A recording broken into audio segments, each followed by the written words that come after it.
a business idea, a founder, entrepreneur, anything. We really want to be able to put everyone into this tech ecosystem and educate and bring a lot more resources to everyone. So with our event tonight, we have acclaimed actor and new tech founder, Dulé Hill. And so we will be looking forward to listening to his new experiences in Silicon Valley, or more so the alley.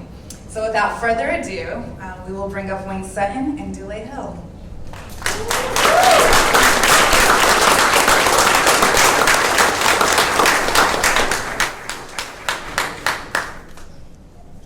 How's everybody doing? Good.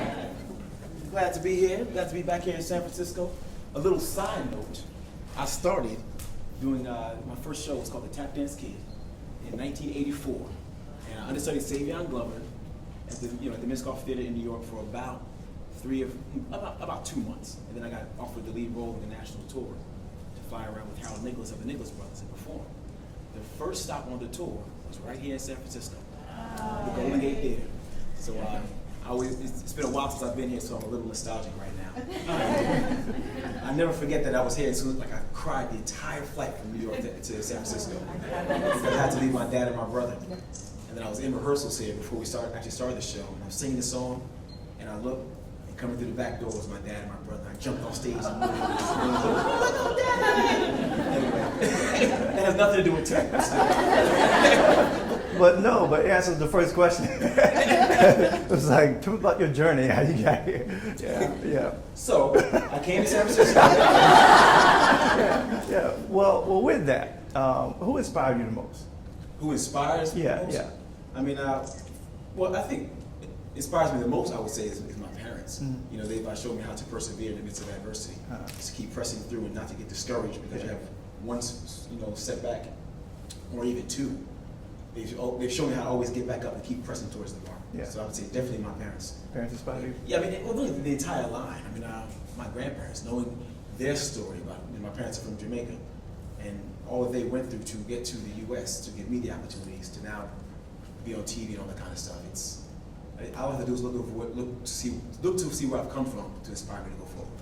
Yeah, great. And seeing where you come from, you talked about the theater here in San Francisco, but a lot of people know you from West Wing, TV show Psych, and so forth. But that wasn't your journey. So theater, tap dancing. Let's talk a little bit about that in the transition. My first job, which was a tap dance kid, I had to act, sing, and dance. But I really started tap dancing from the age of 3 at a dance school in East Orange, New Jersey, called Marie Wiley School of Dance, one of my classmates was the singer by the name of Lauren Hill. Wow. Yeah. So we went to dance school together in New Jersey. Did you teach you to sing? Say it again? Did you teach you to sing? Did I teach you to sing? I don't think so. But yeah, so I started doing dance school, and then a tap dance kid called looking for kids who could sing and dance. I auditioned, did the tour, and then when I went back off the tour, I just started acting in commercials and stuff as a hobby. And it wasn't until my junior year of college that I decided to focus on it as a career. Savion Glover again had needed an extra dancer in this Broadway show called Bring the Noise, Bring the Funk. He called me and said, I need one more dancer. What are you doing? I said, I'm in school. I was going to school for business finance at Seton Hall. And really, when the show went to Broadway, there was a conflict. I had a final that the teacher wouldn't move, and I was going to, fail the class because I only gave two tests for the year. And it really challenged me at that point to decide, what do I want to do with my life? Yeah. Do I want to get a business finance degree? Because I intended on going off to be a corporate lawyer. Or do I want to go pursue the arts? And once I decided to pursue the arts, I left Seton Hall my junior year and enrolled in acting class. Nice. And took the rest is history, yeah. Took the risk. Took the risk, right. And my mom has a doctorate in education, so she was not thrilled. I can imagine. And I was like, I'm leaving to go pursue acting full time. She was like, you're almost done, just finish school. I was like, no, I think I'm going to do it now. Yeah. So we're at Twitter, and again, thanks Twitter for hosting us. And we've been hanging out today, and you're talking about how you late adopter, to some of the apps and the social media. Now that you on Twitter, you engage with your fans, so forth. How has that changed your behavior, and also now you feel like your relationship that you have with your fans by using Twitter? Well, now my fans call me a tweetaholic. I love engaging. I love engaging with the fan base. It's they've actually become extended friends. Many of them I actually know because we've interacted so much on Twitter that when I finally do meet them, they say, "Oh, I'm at so and so," and I'm like, "Oh, what's happening?" You know, and how's so and so? How's this? You know, Psych had asked me to join years ago, when maybe like in 2009 or something like that, and I was like, "No, I'm not doing that," because I'm a very personal and private person overall. I said, "I'm not trying to have my business out there like that." Yeah. And then actually we talked about Hill Harper earlier. Yeah. Jaleel White and Hill Harper are the two main people who really got me to start engaging in social media. They've been talking to me about it for years, and I always brush them off. And then I saw this show called Scottsboro Boys in New York, and I loved it. And I knew it was closing because it wasn't doing well, and I just wanted to do a little something just to help get the word out.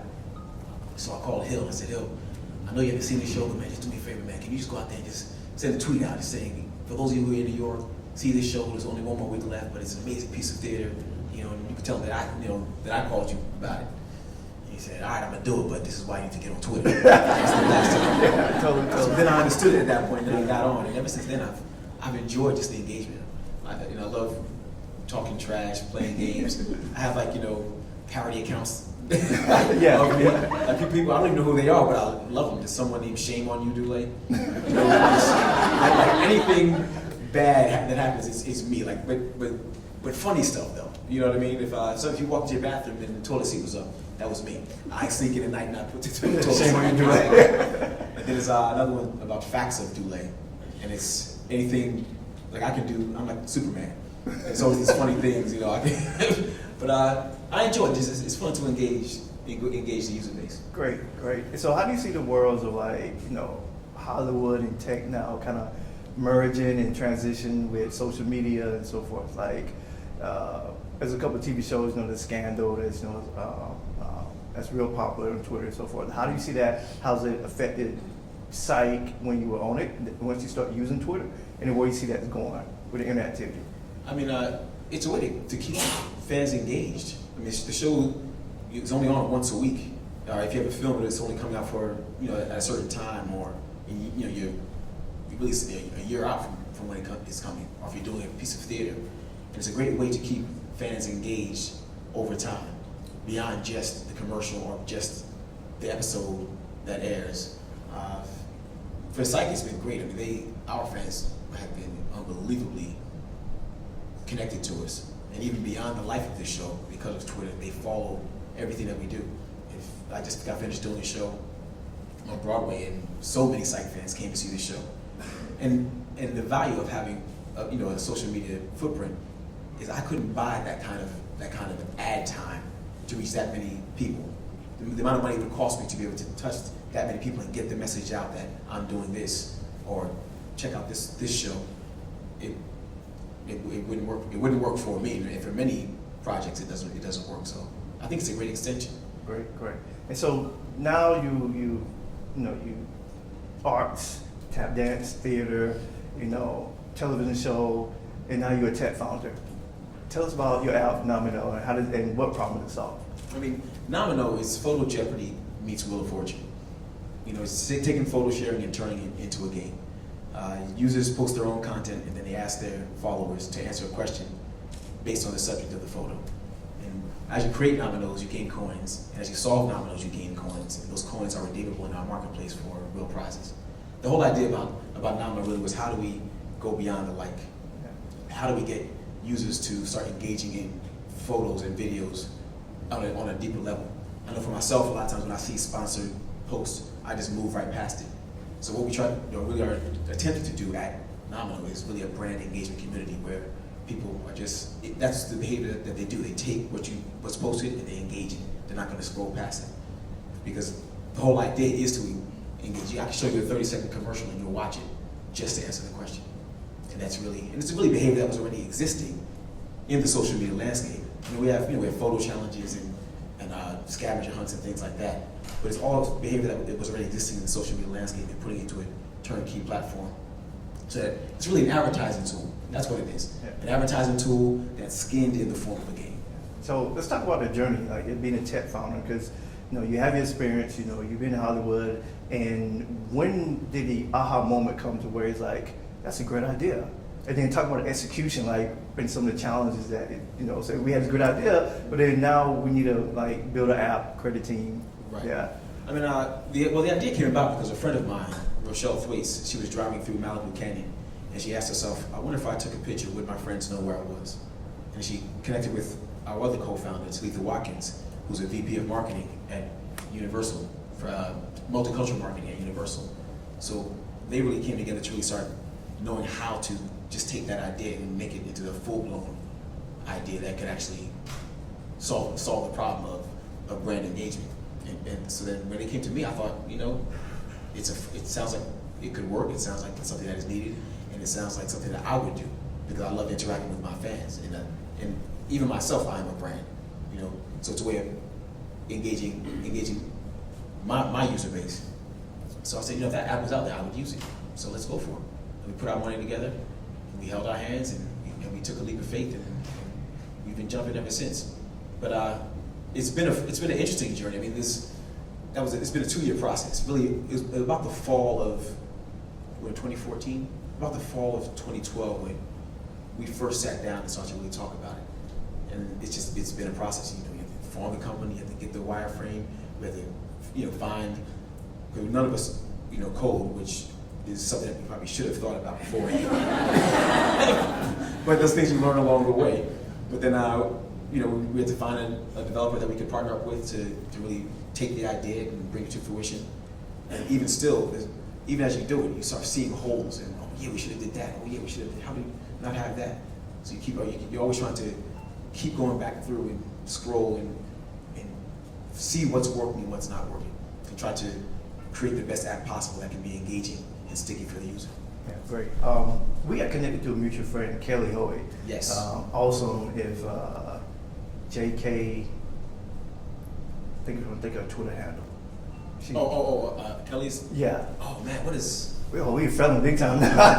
Keep on talking. I'll say that in a second. JK Hoey, I think that's yeah. So either way, so we got connected to Kelly. She's a great, she's an advisor for BuildUp, and Freddie yours. How do you feel like it's important for you and even the audience to like really find like great mentors, experienced mentors, people who are in this space that we can all learn from? Well, I am I can listen and but I cannot. JK Howie, HOEWEY, sorry, at JK Howie. Yeah. I think I'm a big believer of this. It's one thing you have to be willing to dream, and I always say dare to dream, to go into new places. You can't always stay in the place that you're comfortable in, but at the same time, you have to be aware of what you don't know, and then surround yourself or connect with folks who do. So I think it would have been foolish for me to try to step into the tech world and not start to engage people who have been in the tech world. It would be impossible for me to know everything on my own. So it's great to have people around who are willing to share information and tell you about some of their experiences, some of the potholes that they've had, some of the successes and the failures, so that in turn, hopefully, you can learn from those and do it a different way. I mean, I really, personally, I kind of wish that I would have even been more engaged with the tech community before I even started the process, because then they could have told me a lot of things about maybe you might want to have somebody who codes on your founding team. Things like that I could have known ahead of time. But I always believe, realize what you don't know and then connect with people who do. That's in any business you do, that's the way to figure out how to navigate a journey. Yeah, it makes sense. Totally agree with you.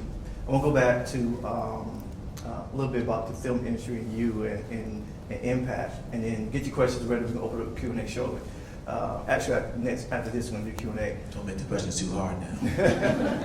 Yeah, I feel like you play a positive role model in film and in theater and so forth. How important do you feel like is it for you as a Dulé actor, entrepreneur to say, you know what, I need to project a good image and be conscious of what I'm doing when we live in a society where a lot of negative things are happening around African American men specifically in sports and in other industries?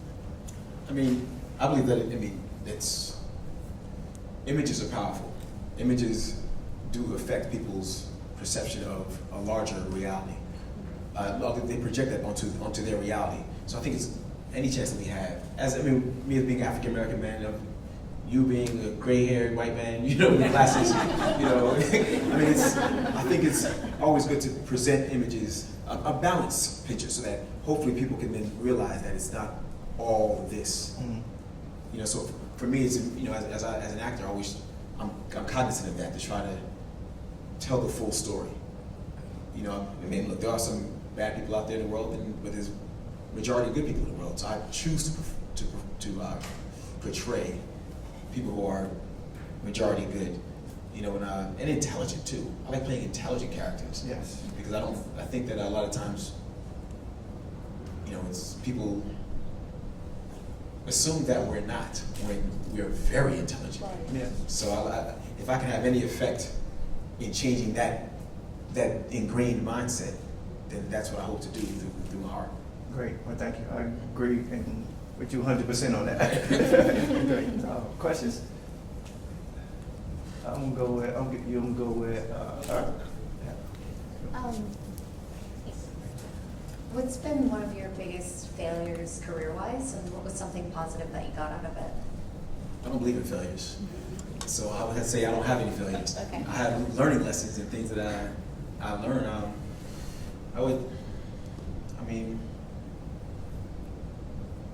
For me, wow. I guess it would be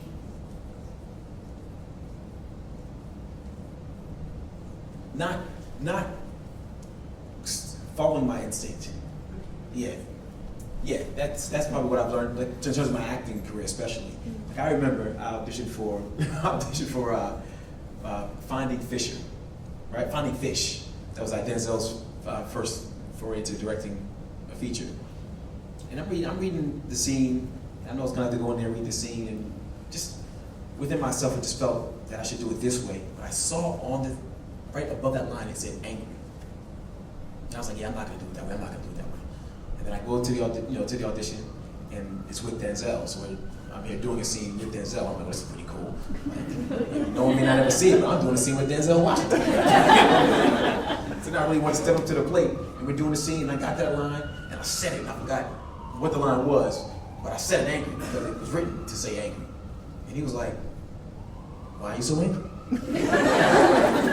So in turn, I ended up not getting the job.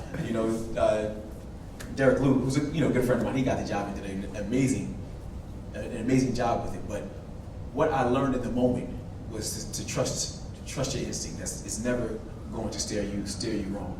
And the more you can trust that, the better you are along life's journey. And it's something simple as an audition, but you can learn a lot in very light or superficial moments. You can learn very profound things.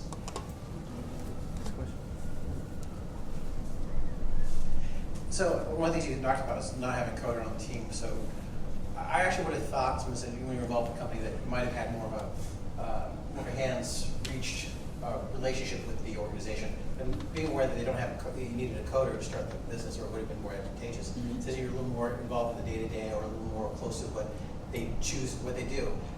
What do you see as the big problem for most startups? That we go into this process, you're trying to seek money. What kinds of things have you learned in this process when you go out to find money, whatever? To test an idea, what kinds of things have you, in your own personal journey? I'm learning that it's, from how I'm understanding, it's really all formula. That's what I'm starting to realize. That there's certain things that you should have in place, certain metrics you should have in place, certain to show how things are scalable and all that kind of stuff. And as long as you can hit all those points that people want to know, then it makes it a lot easier to get funding.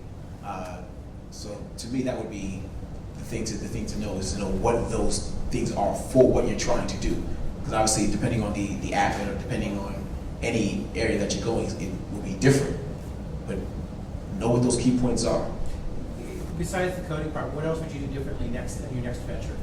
What else would I do differently? I think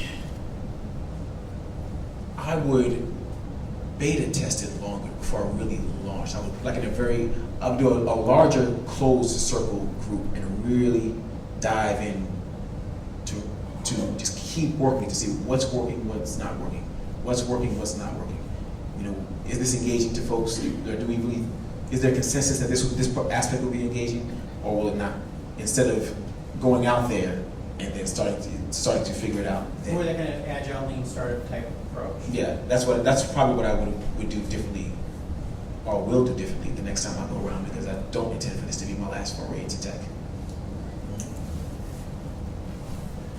So what do you think your background in acting and doing independent productions and raising capital for stuff like that makes you, and even Silicon Valley and the East Coast, have an unfair advantage? What's the skill set? An unfair advantage? Yeah, over people who are mainly engineers and designers out I here. wouldn't call it an unfair advantage. It was just the gifts that I've been given compared to the gifts that somebody else has been given. I mean, but in your industry, like, we sold a company and raised money for $4 million for Sony guys, and we also, one of our investors from my angel group, their company was bought by Wade Morris Endeavors. They make all the apps. And there's something about people who produce independent content in New York here, stage stuff there, and also in LA, where they have a process of iterating on real life stuff. Got a chance to work on Matrix 2 and 3. What do you think that brings to you as a CEO of a startup that others who maybe are used to doing the business side, but they're not used to producing something and maybe editing and iterating on it? I mean, I'm actually a little lost with the question, I'm not going to lie. It's a lot of words. I mean, like the process of how you do screenings and you edit off that, you'll have other cuts, you'll do another one for DVD, you'll do the after things, you do your promo campaign, which a lot of tech people really don't have a clue how to use Twitter and other screenings to build buzz. We help like the guy, Michael J. White do that. What do you feel like that helps you do? I mean, for myself, I think that if I'm understanding your question correctly, and I'm kind of grasping at straws a little bit, but I think we're in the business of building a brand. I mean, anytime you get to a point of being a known property or a known entity in Hollywood, you've been along this process of knowing how to, I mean, it sounds weird, but I have my brand. I always tell my reps, I mean, you have multiple clients. I have just me. I have one shot, so I have to continue to make this property be seem valuable in somebody's eyes, so that I can keep doing what I love to do. I think BW are aware of that and have gone through that process. Then we just take those same skill sets and apply it to doing something new. Say in the tech world. Like personally, I'm not an editor, or I haven't produced an independent film, but I do know the process of what it takes to take something from here to get it to something that's successful. Being on two TV shows has taught me that, and I've just tried to take that same skill set and apply it to anything that I do, because it's all about building a brand.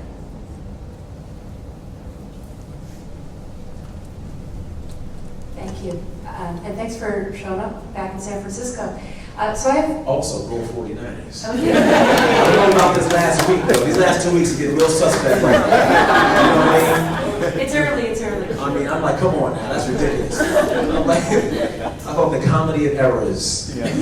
San Francisco 49ers. Okay, go ahead. Yeah.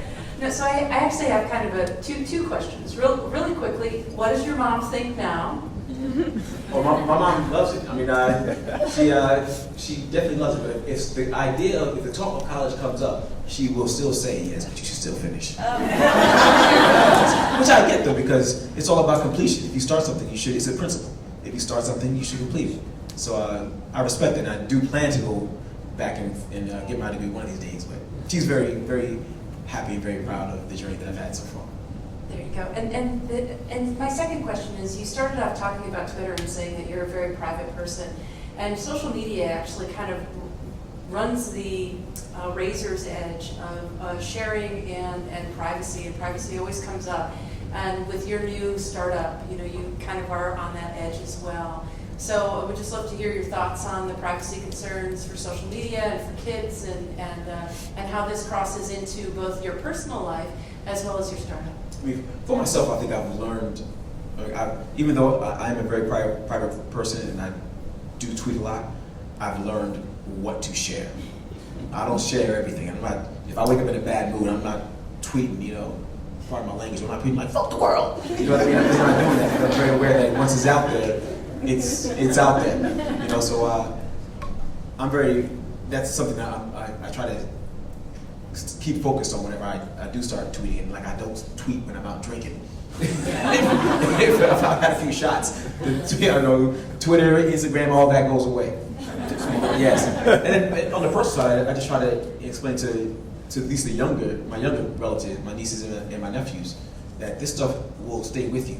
So be careful what you put out there. I know right now it's just your circle of friends and you think that's it, but be careful. Like one time my nephew tweeted, and I'm thankful. That's why I'm thankful I'm on Twitter, because no one really knew. Like he was, he's a teenager, but he was at our house in Jersey, and he said, "Hey, man, I'm home alone, bored. You know, somebody do something."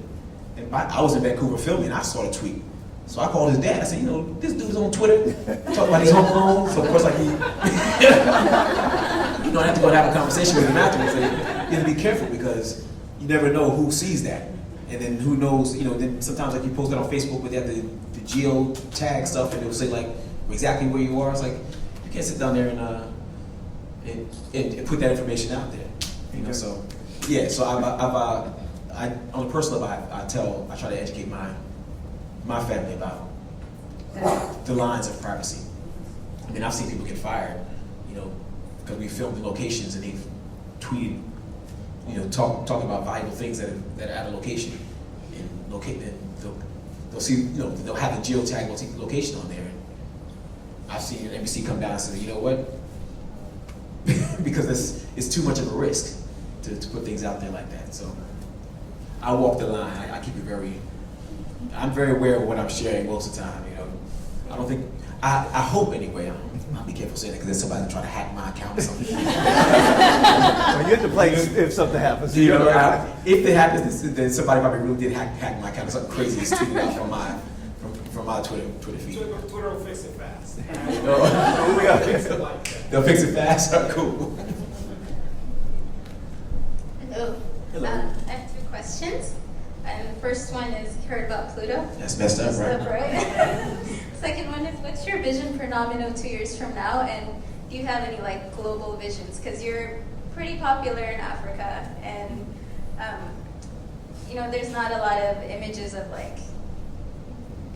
black tech makers in Africa, but it's actually a pretty large industry now. So do you have any goals of inspiring more people there, who are here, or? Well, to me, the sky's the limit. You want to keep building and expanding, and I don't want to step out too fast. I think sometimes if you, I'm always about building things slowly and surely. So I would love to get to a point where Nomino grows, or even beyond Nomino, I'm doing things in the tech world that will inspire other people. Because I'm a big believer of, if I see it, then I know I can be it. I don't know if I said it earlier, but I was a tap dancer first, and I saw Gregory Hines was a friend of mine, Harold Nicholas was a friend of mine, and I saw how they were tap dancers who were actors. So that let me trust, at least find the faith within myself to say, if they can do it, why can't I? So I do hope to be able to do that, not just here in the States or in California, but I hope to be able to do that in the Caribbean, in Africa, in Europe, South America. Powerful, because like you said, seeing someone that looks like them doing it over there would be, there's really no one there that's made it big, that's, breaking out in the tech world, but, Right. So, keep that I in hope to be that person, I hope to see you there. doing pretty good. Say it again? Acom hit labs at $300 million he made getting Gaga, but it's AI-based system that made. He got the deal from Jim Iovine and Sony because his AI system said she was going to be a breakout hit. So he's doing pretty good. I hear that. Jim? Oh, sorry, I answered the other question though. But in terms of Nomino, I really want to be a viable brand engagement tool. I really want to see advertisers look to that platform to say that's a great place to go to engage in users. That it's organic, it's nice and easy. Yeah, sure, let's put our commercial up on there. Sure, let's put this ad there. And it becomes a fun way for users to really be advertised to. That's what I'd like to see in the next 2 years is short term, so that's what I'd like to see at first. And then we'll see what happens after that. And I think as you continue to go along the road, you start seeing further. I'm always a person that says a step at a time. Because if I look at the big picture, it seems way too vast for me. So I say, let's get here. As I walk this far, then I get a vision where I get to see what is further down the road for me to do next. And then also, it's a faith thing for me too. I just truly believe that God says, take this step. When you can take that step, then I reveal to you the next step. Don't worry about over there. You worry about taking this step right here. So that's how I try to approach things. And I'm gonna do a shameless plug on that note too. That's why one reason why Build Up hosts events in general, because it's about access and inclusion. To do events here, because we know this is tech capital of the world innovation, but we want to do events across the world because just like you said, there's a lot of people who can't be what they can't see, and we want to have impact on our community as a whole. Yeah. I think it's great. We all need to be inspiring people. Hi, my name is Moos. I'm from Amsterdam. I have 2 questions actually. One short one.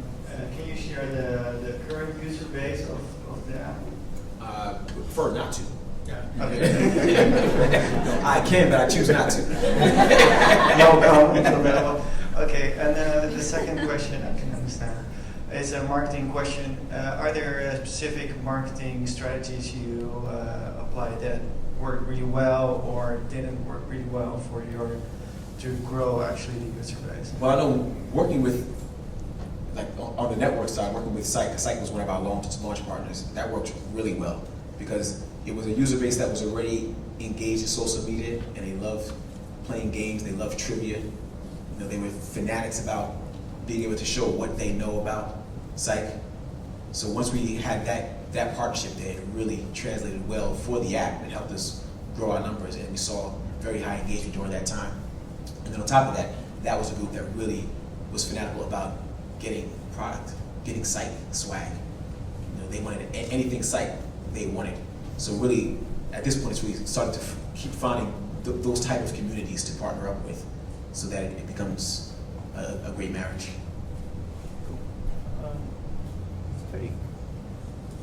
Hi, I'm Jim. I have a couple questions.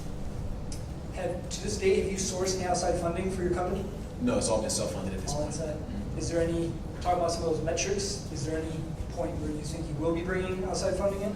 Yes, we're kind of getting into that space now where we're looking to bring on some outside funding because it does start to get expensive. Yeah, I'm thankful to be on TV, Or how much you want to raise? So, Like an offer on that. you said what? We can talk about that later. Yeah, I see that camera there, so I'm very wary of putting. That's the one thing about being in entertainment, being on TV. You're very aware of when there is a camera. So I'm very hesitant to put too much stuff when I see a camera. Or if you can educate us when it would make sense in your case, when you would look to bring on funding, as opposed to some people look for it too early. Right. And we'll get to that one then. Can you share a little more about finding that coder, since you didn't have a coding team, what it took to get there? I mean, for us, it was good because one of our partners had been working with developers on other things, so she was able to really source that for us. Someone who we thought was a good So it was a fit. very smooth transition? It was. Initially, it was a smooth transition. We went through a few different, we checked different people before we actually decided to go with somebody. We met with a few different companies, but. And now that you're at that position, if you could do it all over again and you told another aspiring entrepreneur, would you tell them to learn a little bit more about tech themselves before they start a company? Or do you think it's possible? To learn more about before you actually step into it? Yeah. I would say yes. I would say do as much research as you can before. If there's a certain timeline that you have to start it, then know what that timeline is. And between now and then, do as much research as you can and get as educated as you can to set yourself up for the best amount of success. And then finally, not to put you on the spot, do you So you sound like an idiot. I'm like, this is like 60 minutes. Did anybody see Side Note? Anybody see, what's the HBO show last week? Oh, yeah. And they had a thing with 60 minutes where that's what he was doing. He said, so it was challenging. Yes, it was challenging. So last one, Wayne, you're gonna like this. Okay. Is there any chance we can talk you into being a mentor at BuildUp, or are you already thinking about it? Say that again? Is there any chance you're gonna be a mentor at BuildUp? I hope to be. Yeah, well, he's already Dulé is a honorary advisor of BuildUp. And we talked about earlier Kelly Hoey, who's an amazing venture capitalist out of New York.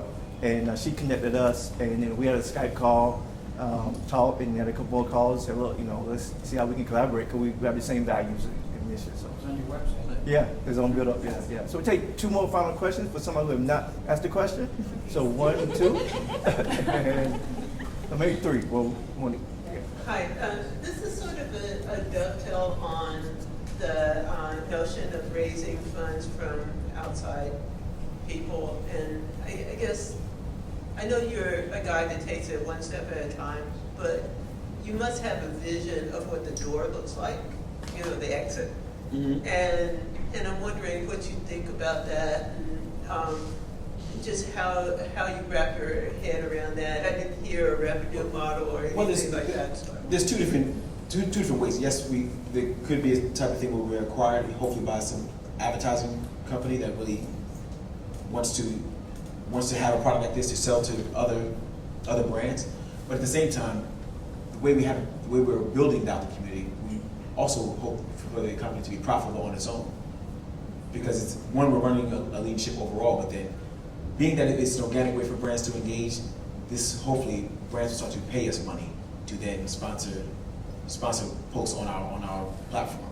And then enough of that happening will then allow us to have positive cash flow. So it's either one or the other. We're not necessarily in a rush to go out and just build it to sell it. We have that option to build it and sell it, but we also have the option to build it and let it run itself. Hi, my name is Ianad. 2 questions. I love marketing and love communications. I'm wondering if you've ever been out kind of walking around and been called by one of the names, whether it's your TV show or your tech company. And the other question was, what kind of philanthropic things are you doing in the community or abroad? Well, I would say, it's funny, I mean, I still get, this is what taught me, I guess my stature in the business was growing, because when I first started, it was always Charlie. Oh, yeah, hey, you're Charlie. And then sometime along the way, it starts to become, oh, you're Dulé, you know? And then when Site came, people would say Gus, but in the last few years, it's been, oh, Dulé Hill. Or sometimes people say Mr. Hill or something like that. So I can see that it doesn't happen as much now that they know me more. People know me more and know what I'm connected to, and less about just identifying me with, hey, you're Gus, or hey, you're Charlie.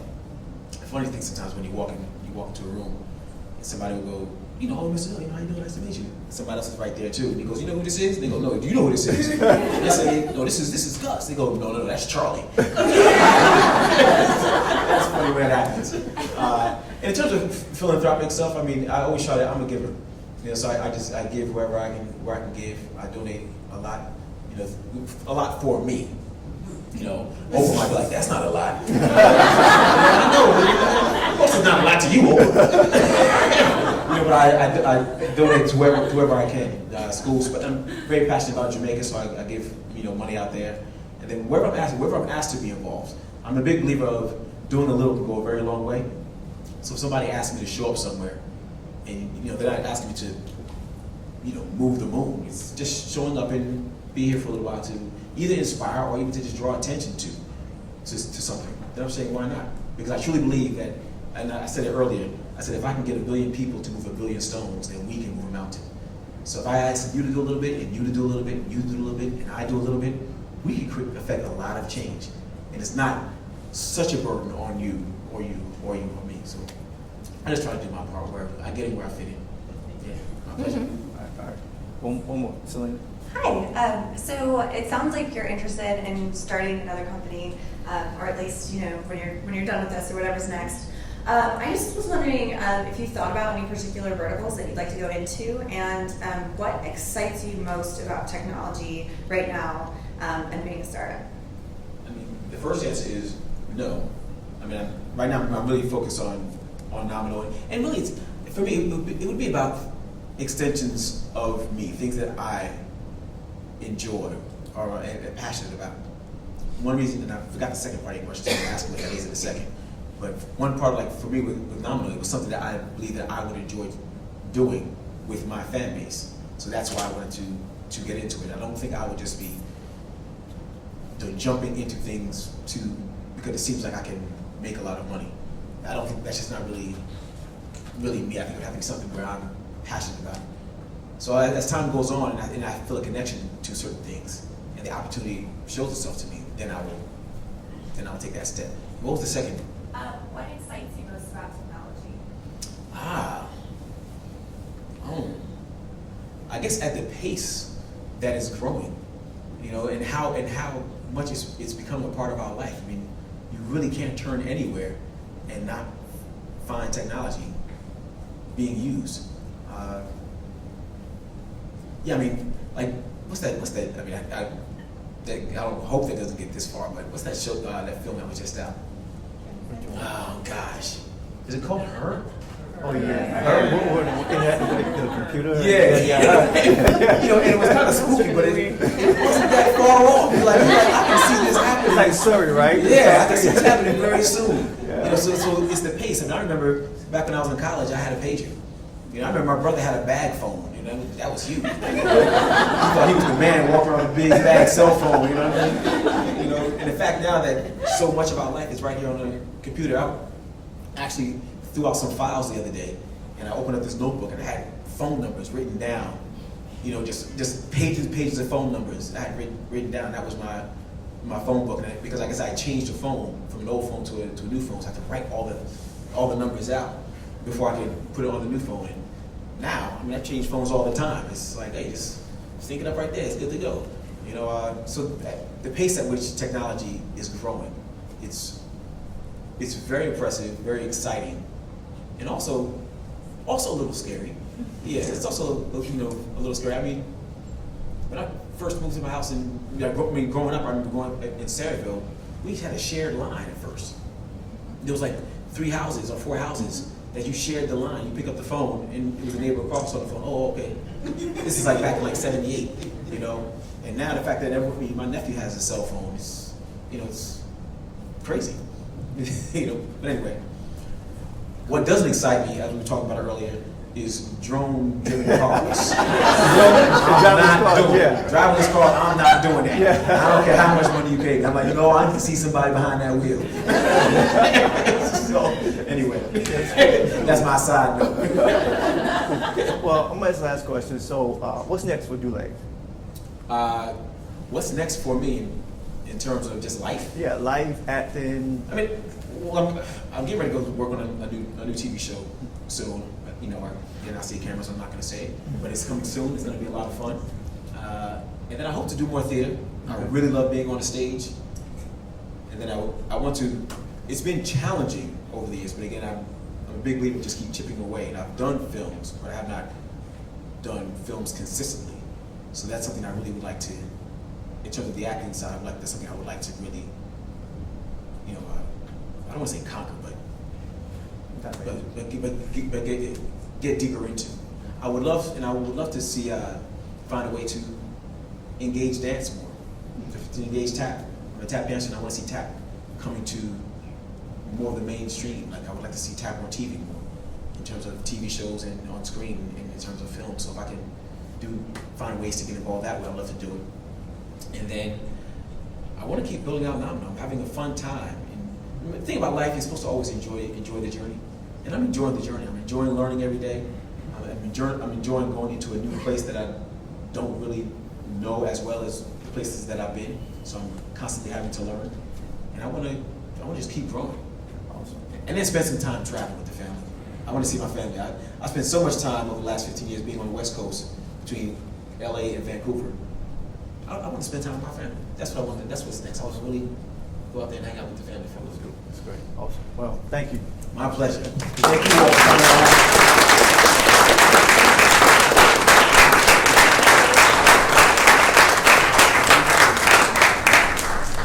Also want to let everybody know, like Build Up, like it's Christian and Christina, like it's the 3 of us, and I couldn't be sitting here at Twitter and meet with Dulé if it wasn't for my 2 partners, Christina and Christian. Sometimes I have a hard time, Christina and Christian, but they are 2 wonderful, amazing individuals, both background in tech and finance and venture and angel, and despite you see a lot what we're doing on social and the web and Twitter, none of this could happen without my partners. So I just want to give them a hand. Thank you.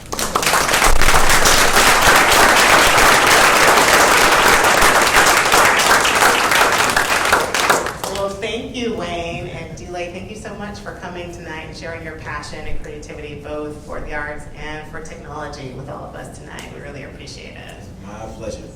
I'm thrilled to be in a room with all of you. I really am.